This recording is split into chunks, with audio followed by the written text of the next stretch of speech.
Alright, so I wanted to do a video here on how a lot of the mainstream media are running away with these racist newsletter pieces, and they're not even trying to be objective and claim that not only they're not even saying Paul didn't write them, now they're just sort of pretending that he wrote them. So in here it says he'll use this writer here. It says Paul alleged. So this is from the weekly Low Standard, and this is called "The Company Ron Paul Keeps." Meet Alex Jones, by James Kirchirk. Kirchirk. Kirchik. What a stupid fucking name. He's a douchebag, anyways. So, anyways, he goes on here to say Paul alleged that Martin Luther King Jr., the world-class philanderer who beat up his paramours, also had also seduced underage girls and boys.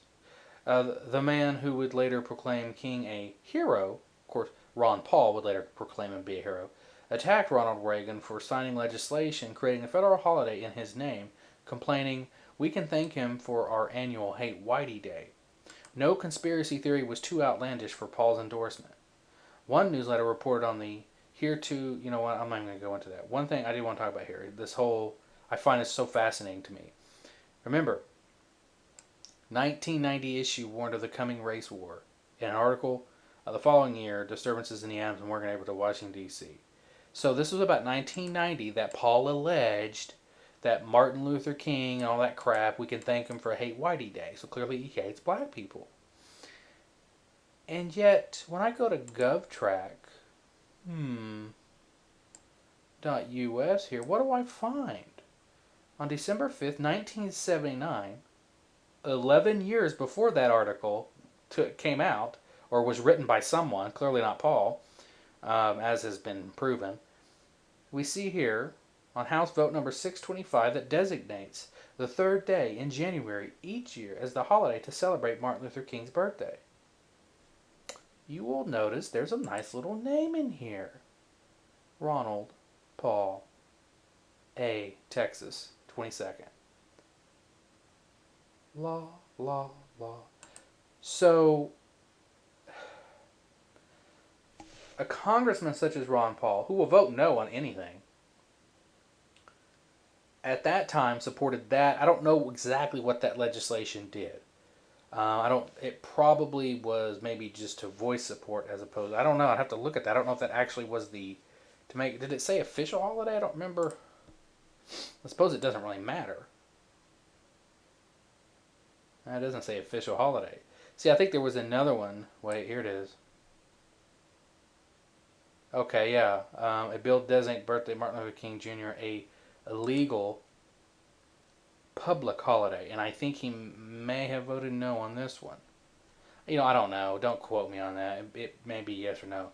And someone's going to ask him about it, but it doesn't matter. The point is, you know, he clearly is a fan of Martin Luther King, as he has said many times.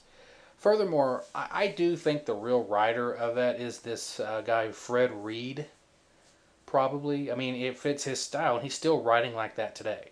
If you go to search Google Fred Reed, and I think there's a website called Fred Reed on Everything. And I think he's one of these culturists, you know, whatever you want to call it, where they don't think racial different groups should mix or whatever it is. I think all this stuff just goes back to welfarism, and I don't care what fucking color you are, or what ethnicity, or what mix you have. I think it all just comes back to welfarism and what that creates. But people get caught off on other bullcrap. So bottom line is, this is just a bunch of drivel. You know, Ron Paul is clearly against treating Israel as though they're so much better than everyone else, and we need to kiss Israel's ass. You know, he doesn't want to send them money, but he doesn't want to send Israel's enemies money either.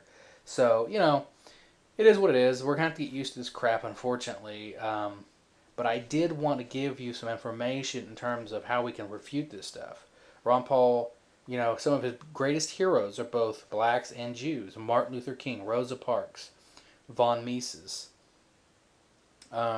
That's really all I can think of right now. I'm sure there's probably more. And his vice presidential pick, Walter E. Williams, who is very dark. I guess he must be a racist. Stupid.